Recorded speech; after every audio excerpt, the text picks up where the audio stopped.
I actually began a long time ago with preaching, and I learned most guys write their sermons so they'll know what to say. I write my sermons so I'll know when to shut up, because I can go on and on and on and on and on. And I learned that some people just get up and walk out on you after a while. They don't really worry about it. But I do appreciate the speaker before us, and a lot of good knowledge there. Basically, what I want to get with you today is why I am where I am today and why I believe in this movement called the Constitution Party. I spent 25 years in the state school system as a teacher and an assistant principal.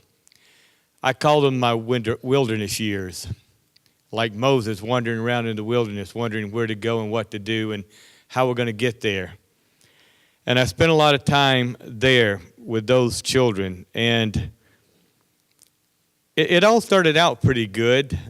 It wasn't quite as bad as it's getting today, but I have watched the general dilapidation of what we call public schools. There technically is no such thing, as public schools. All right? They are owned by the state, lock, stock, and barrel, and so are the children in them. These are some of the things that I brought with me, and I'm going to try to go through some things.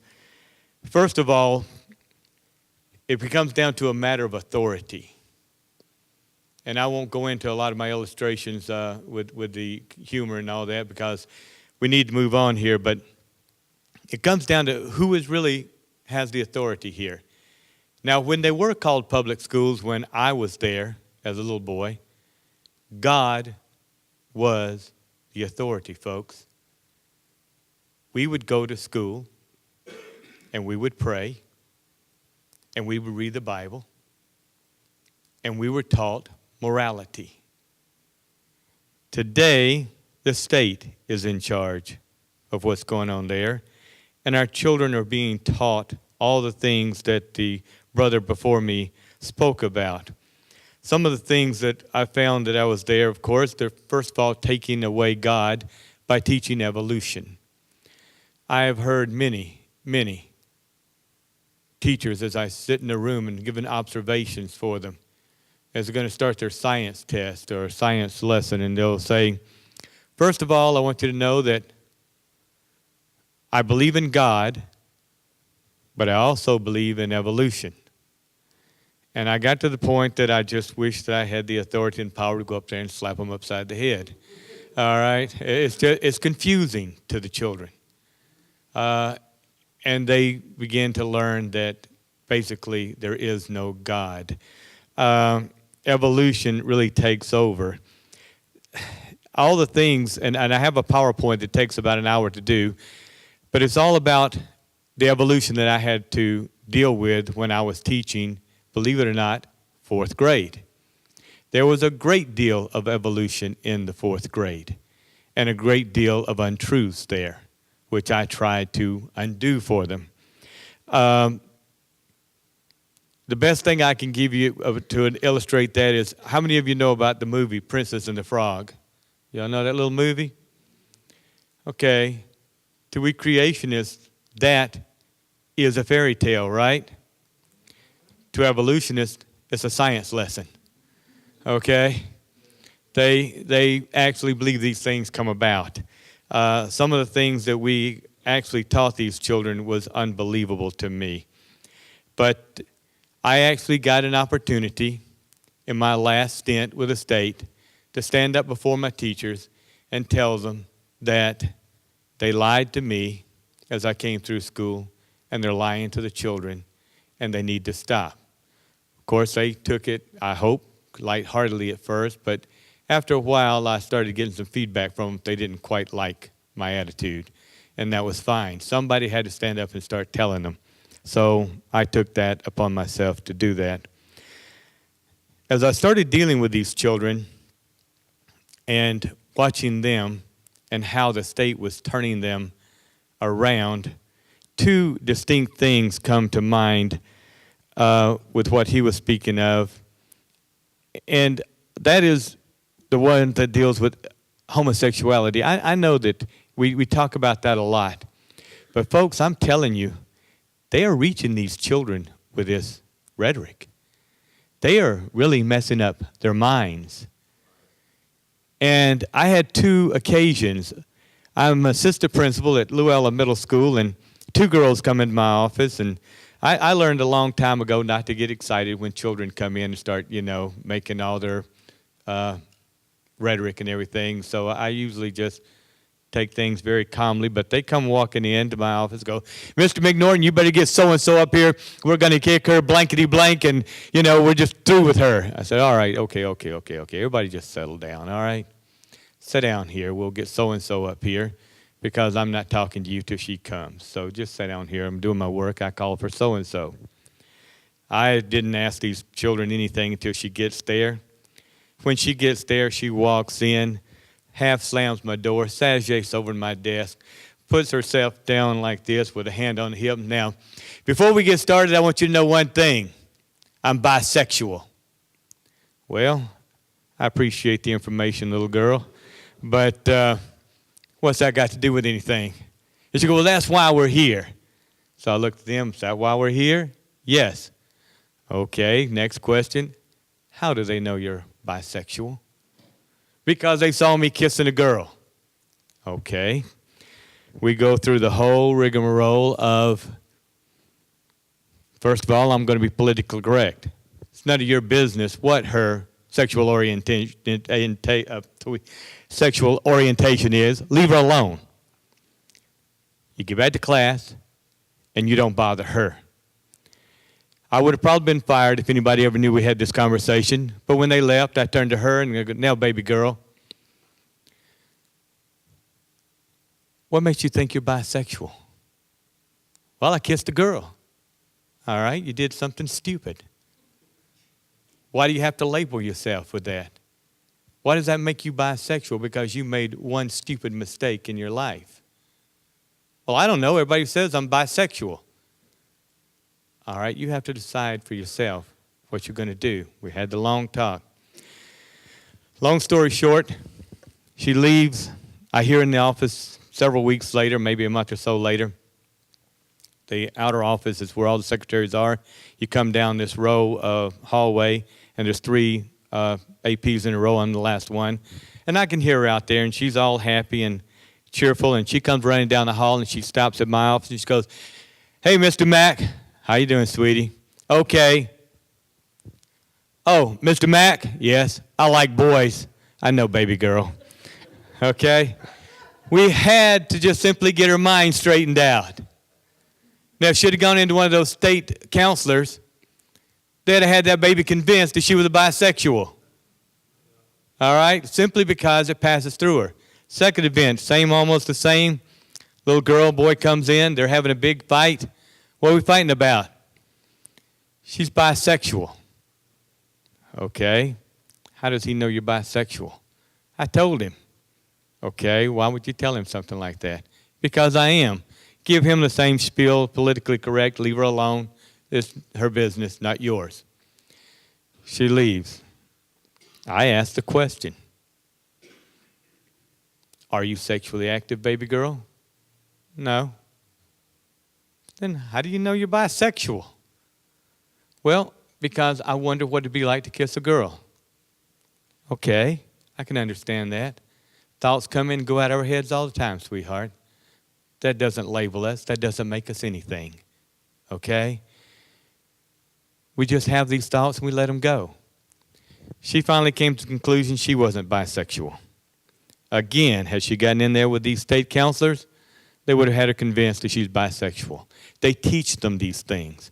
This is part of the things that I had in one of my articles locally here about homosexuality. 3 reasons we shouldn't teach, that we have to be afraid of it. 1, it is the only sexual sin that celebrates its depravity. Now, folks, we're all sinners saved by grace. We've all sinned and come short of the glory of God. But when we're confronted with our sin in a normal circumstance, we hang our heads and we repent, and we have a normal amount of humility about us. Not these guys. They strip their clothes off, they get in the street, and they march down there with some of the filthiest dancing you've ever seen, and they celebrate that we are homosexual. And we allow this in our streets.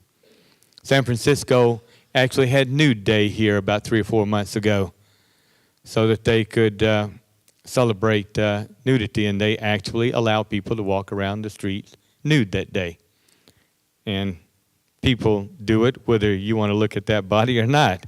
They get out there and show it. So we keep on moving. But our state schools are bringing this stuff to them, and they're teaching them. Last year, the state educators, sexual educators of the states, all got together in New Jersey and had a convention. The second keynote speaker came to the podium and opened up with her rendition of Sodomy, which is a song from the rock opera Hair. I don't know if you all remember that far back. Anyway, I looked up the song. It only consists of about 9 words. I'm 60 years old and I had to look 4 of them up in the dictionary. And then I had to think about, how do you do that? 9 of the filthiest words you've ever heard. These are people who are going to come back and teach our children K through high school. And they're talking about how to teach them. I can't even tell you. It's so filthy with the ladies in here. But they actually want to teach them about anal sex and how it's done. 5 years of age. This is what they talk about and what they want. The witness, the undercover witness who was there, said that if you just walked in there, they look like normal people. Just at a meeting. Until the people on stage started talking about sexual orientation and moving these kids, and then they just went crazy. They were just a mob. These are college, state-certified educators. And this is the subjects that they want to teach our children. I ran for state superintendent back in 2002 here in Georgia. Yes, I was on the ballot, and I was the last one with all the votes, but that's okay. I was there. They called me up. They want to know my position on homosexuality for teenagers. I'm going, ma'am, do you understand the fact that I deal with children from ages of 5 years to 18 years? Yes. Okay. I don't want to discuss sex with these babies one way or the other, whether it's hetero or homosexual sex. Do you understand that? They have no place for these babies, and I consider 18-year-olds still babies. And she's going, well, do you not think that they have the right to come to school activities without parent consent? And I go, no, ma'am. I want my parents to know exactly where their children are and why they're there. And if they don't know, they shouldn't be there. We go through all of these things with them. The other thing, of course, they get to the abortion rights. The lady wants to ask me my stand on abortion. Again, do you understand that I'm an educator? Do you understand that I am a child rights advocate? I'm not a women's rights advocate. No offense, ladies. I am a child's rights advocate, period. Now, as an advocate of a child, how can I be for abortion? How could I, if I could communicate with that fetus, say, you don't have the right to life? And as someone was saying earlier, and I think it was Ricardo in here talking to my students, if you ain't got life, then what's the rest of it mean? It means nothing if we can't promise them that first right, and that is to life. Of course, they always want to know your position in the case of rape and incest. I said, young lady, I want you to listen very carefully to my answer. And then you can go and you can print it. And I said, in the case of rape and incest, I want you to know that I am 100% in favor of aborting the sorry rascal that did the raping and the incesting. And she sat there for a very, very long pause. And she goes, that's really what you want to say? And I said, child, I'll say it anywhere you want me to say it. I will make your thoughts known. I go, that's why I'm telling them to you. I want you to make them known. It was never printed. They never printed it, what I had to say fully. They just said I was against abortion. And that's fine. Our children, a lot of people say that this president we have now wants to bring in socialism. Maybe so. But I'm here to tell you, folks, socialism has been in the state schools for a long, long time. It is nothing new to our children. It started a long time ago. It started with Horace Mann. It came on up to John Dewey. These folks knew exactly what they were doing and exactly where they wanted to go. And then in 1963, it all started coming to fruition. We took God out of the schools. Prior to 1963, you all know the facts. The worst things we had was talking back a little bit, whispering to one another, throwing paper, skipping class. After 1963, today, in those halls where our children and our grandchildren should feel the safest, there is theft. And I mean it's rampant. There is physical abuse, and it is rampant. There is assaults, aggravated assaults, sexual assaults, and even murder. For the last 128 years, the government has run an experiment on our children and our grandchildren to find out what an environment devoid of God would look like. Now we know. And it is not a pretty sight. So we don't have to ask anymore. And we don't have to have any more experiments. We know what we're doing to our children. And that is why I started High Point Christian Academy. I got tired of them, and I'm just going to be frank with you. They got tired of me. Okay? They didn't want me there any more than I wanted to be there because they did not want the truth. One thing you find out about light, darkness does not overcome light, folks, just like the young man was saying here. Light overcomes darkness. If you don't believe it, open up your closet door. It's dark in there. The dark doesn't come pouring out, does it? The light goes in. You can even try it.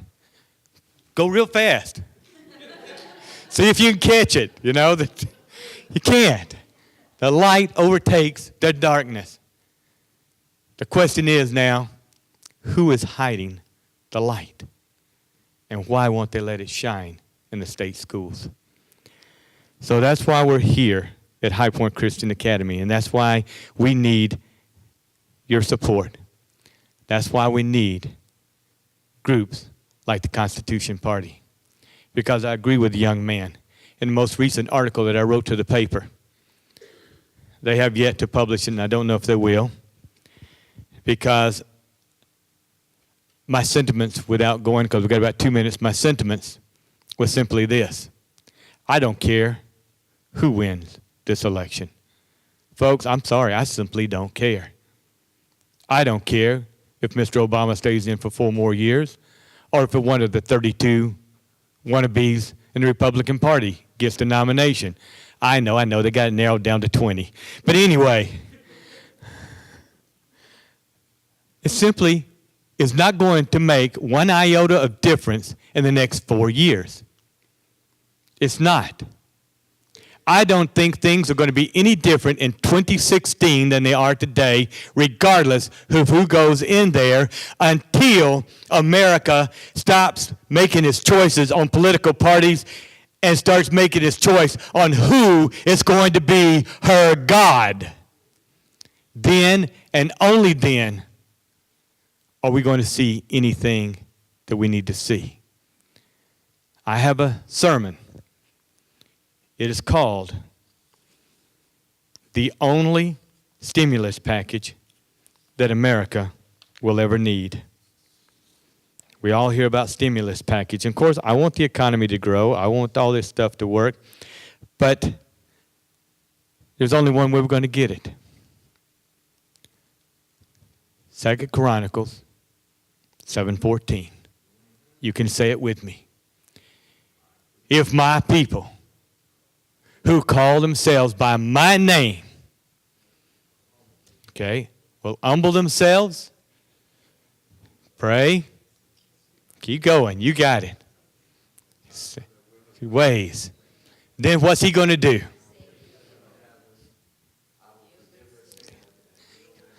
That's it. Heal their land. Democrats don't have any answers. I know this. The Republicans don't really have any answers. The only answer to America's problem is who is going to be her God. And I say it's got to be Jesus Christ. And that's why I'm with the Constitution Party. And that's why I've started this school. So, like the young man said, we now need to get the word out. Look how many people are here. And I run into people all the time. And I talk to them every chance I get. I introduce to them myself. I'm Larry McNorton. I'm a member of the Constitution Party. And then they stand there and they stare at me. And I go, okay, let me tell you about the Constitution Party. And when I do, they say, sounds great. I never knew there was a group like that out here. And these are a lot of times, my wife can tell you, are preachers that we run into. And we tell them about it. And I've told them to be here tonight and tomorrow. Now, some may come tomorrow, but they're not here tonight. And I'm wondering why. I'm wondering why. Because if the church doesn't come together and start doing the things that we need to do, we do a lot of quoting of our founding fathers. A lot of quoting. Good quoting. And we all know about separation of church and state, and we all know about the ones that say that we should have Christians in our leadership. But there's one that we hardly ever quote that if we're not careful, folks, we may have to start quoting him. When Brother Franklin said, if we don't hang together, we may hang separately. It's time to start hanging together.